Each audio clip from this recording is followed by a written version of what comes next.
E'tibor berganmisizlar, adasi yo'q qizlar har doim kulib turadi yoki kuldirib yuradi. Ularning yonida yuradigan o'rtoqlari mamundo turgani, yarim soatdan ko'p turganini ko'rganmisizlar? Ko'rmagansizlar? Chunki ularni kuldirib yoradi. Adasi yo'q qizlarning ko'zlari chiroyli bo'ladi.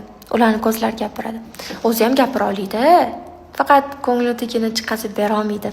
Chunki u gaplar muhim emas deb o'ylaydi. Lekin muhim emas gaplarni gapiradi. Ular o'zlarini ham shunaqa tasavvur qilishadi.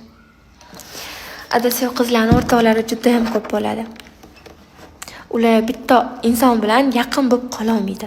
Chunki o'zimni unga ortiqchaman. Agar men bo'lmasam, unga zo'r bo'ladi. Men zararman deb o'ylashadi.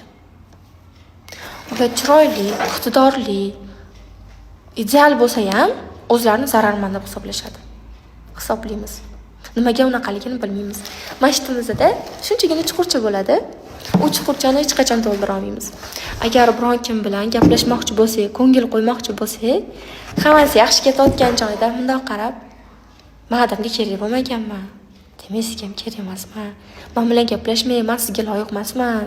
Men yaxshi qiz emasman" deyshadi. Hech narsa qilmagan bo'lsa ham, hech narsa bilmagan bo'lsa ham, hech kim bilan gaplashmagan bo'lsa ham. Shunaqa bo'ladi. Nimaga unaqamiz? Adasi yo'q qizlarni oyisi bilan chiqish olmaydi uncha. Chunki oyisi bilan xarakteri bir xil bo'ladi. Lekin onasini juda ham yaxshi ko'rishadi.